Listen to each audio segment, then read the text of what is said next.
Hi. ಇವತ್ತು ಒಂದು ಸಿಂಹ ಮತ್ತು ಹುಲಿ ಅವೆರಡರ ಕತೆ ಹೇಳ್ತಾ ಇದ್ದೀನಿ. ಈ ಸಿಂಹ ಮತ್ತು ಹುಲಿ ಇವೆರಡು ಪರ್ವತದ ಮೇಲೆ ಒಂದೇ ಗವಿನಲ್ಲಿ ವಾಸ ಮಾಡಿಕೊಂಡಿದ್ರು. ಅಪರೂಪ ಅಲ್ವಾ?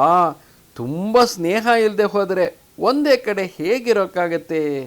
ಆದರೆ ಅವೆರಡು ಹಾಗೆ ಇದ್ದು.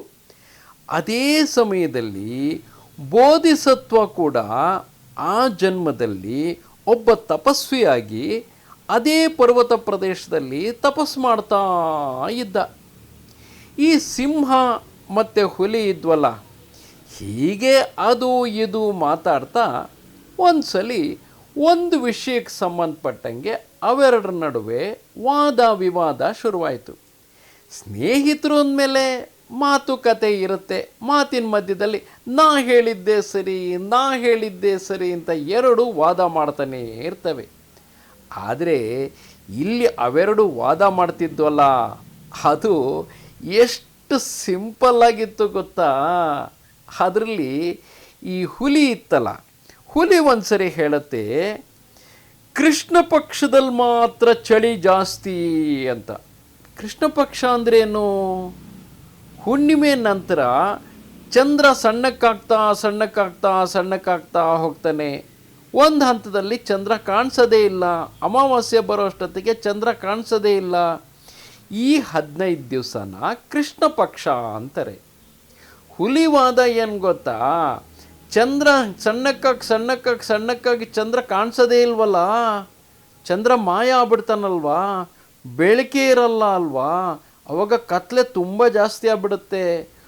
ಅದಕ್ಕೆ ಕತ್ಲೆ ಜಾಸ್ತಿ ಇರೋದ್ರಿಂದನೇ ಚಳಿ ಜಾಸ್ತಿ ಅಂತ ಅದ್ರ ವಾದ. ಸರಿ, ಸಿಂಹ ಇತ್ತಲ್ಲ, ಸಿಂಹ ಏನು ಹೇಳುತ್ತೆ? ಅದಕ್ಕೆ ವಿರುದ್ಧವಾಗಿ, ಇಲ್ಲ ಶುಕ್ಲ ಪಕ್ಷದಲ್ಲಿ ಮಾತ್ರ ಚಳಿ ಜಾಸ್ತಿ. ಶುಕ್ಲ ಪಕ್ಷ ಅಂದರೆ ಅಮಾವಾಸ್ಯೆ ನಂತರ ಅದ್ರ ಮುಂದಿನ ಹುಣ್ಣಿಮೆ ತನಕ ದಿನ ಚಂದ್ರ ಸ್ವಲ್ಪ ದೊಡ್ಡದಾಗಿ ಕಾಣಿಸ್ತಾನೆ. ಕೊನೆಗೆ ಹುಣ್ಣಿಮೆ ದಿವಸ ಪೂರ್ತಿ ಚಂದ್ರ ಕಾಣಿಸ್ತಾನಲ್ಲ, ಈ 15 ದಿವಸಕ್ಕೆ ಶುಕ್ಲ ಪಕ್ಷ ಅಂತ ಕರೀತಾರೆ.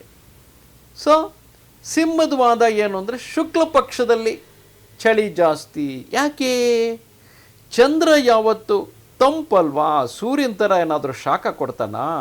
ಅದಕ್ಕೆ ಚಂದ್ರ ಜಾಸ್ತಿ ಕಾಣಿಸ್ಕೊಂಡಂಗುವೆ ಜಾಸ್ತಿ ತಂಪಾಗ್ಬಿಟ್ಟು ತುಂಬ ಚಳಿ ಆಗುತ್ತೆ ಅಂತ. ಒಟ್ಟಲ್ಲಿ ಹುಲಿವಾದ ಏನು ಅಂದರೆ, ಕೃಷ್ಣ ಪಕ್ಷದಲ್ಲಿ ಚಳಿ ಜಾಸ್ತಿ ಅಂತ ಚಂದ್ರ ಇಲ್ಲದೆ ಇದ್ದಾಗ. ಸಿಂಹದ ವಾದ ಏನು ಅಂತಂದರೆ, ಚಂದ್ರ ಇದ್ದಾಗಲೇ ಚಳಿ ಜಾಸ್ತಿ ಅಂತ. ಸರಿ, ಅವೆರಡು ಏನು ಮಾಡ್ತವೆ? ಅದೇ ಕಾಡಲ್ಲಿ ತಪಸ್ಸು ಮಾಡ್ತಾ ಇದ್ನಲ್ಲ ಬುದ್ಧ, ಬೋಧಿಸತ್ವನ ಜನ್ಮದಲ್ಲಿ, ಅವನ ಹತ್ರ ಬರ್ತವೆ. ಬಂದ್ಬಿಟ್ಟು ನಮ್ಮಿಬ್ಬರು ವಾದ ಹಿಂಗಿದೆ. ಹುಲಿ ಹೇಳ್ತಾ ಇದೆ ಕೃಷ್ಣ ಪಕ್ಷದಲ್ಲಿ ಚಳಿ ಜಾಸ್ತಿ ಅಂತ, ನಾನು ಹೇಳ್ತಾ ಇದ್ದೀನಿ ಶುಕ್ಲ ಪಕ್ಷದಲ್ಲಿ ಚಳಿ ಜಾಸ್ತಿ ಅಂತ. ಯಾವಾಗ ಚಳಿ ಜಾಸ್ತಿ ಇರುತ್ತೆ ಅಂತ. ಬೋಧಿಸತ್ವ ಎಷ್ಟು ಸುಲಭವಾಗಿ ಹೇಳ್ತಾನೆ ಗೊತ್ತಾ?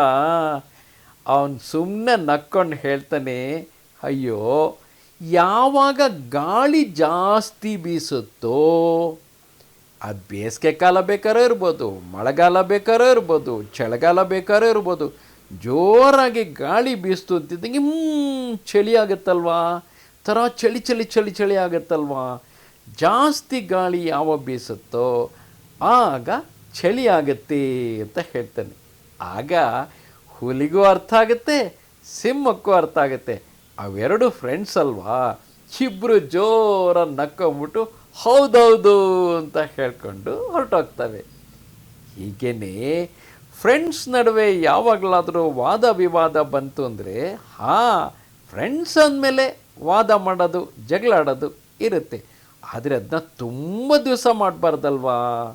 ಬೇಗ ಹೌದು ಅಂತ ಇಬ್ಬರು ಒಪ್ಕೊಂಬಿಟ್ರೆ ಆವಾಗ ಇಬ್ಬರ ನಡುವೆನೂ ಫ್ರೆಂಡ್ಶಿಪ್ ಕಂಟಿನ್ಯೂ ಆಗುತ್ತೆ. ಸಾಮಾನ್ಯ ಜಗಳ ಆದಾಗ ಏನಾಗುತ್ತೆ? ಟೀಚರು, ಇಬ್ಬರ ಅಪ್ಪ ಅಮ್ಮಂದರು ಅಥವಾ ಇನ್ಯಾರಾದರೂ ಫ್ರೆಂಡ್ಸು, ಅಯ್ಯೋ ನೀವು ಸುಮ್ಮನೆ ವಾದ ಮಾಡ್ತಾ ಇದ್ದೀರಾ ಅಂತ ಹೇಳ್ಬಿಟ್ಟು ಸತ್ಯನ ಹೇಳ್ತವೆ. ಹೇಳಿದಾಗ ಇಬ್ಬರು ಒಪ್ಕೊಂಡು ಫ್ರೆಂಡ್ಶಿಪ್ನ ಕಂಟಿನ್ಯೂ ಮಾಡಬೇಕು. ಅದೇ ಅಲ್ವಾ ನಿಜವಾದ ಸ್ನೇಹ ಅಂತಂದರೆ.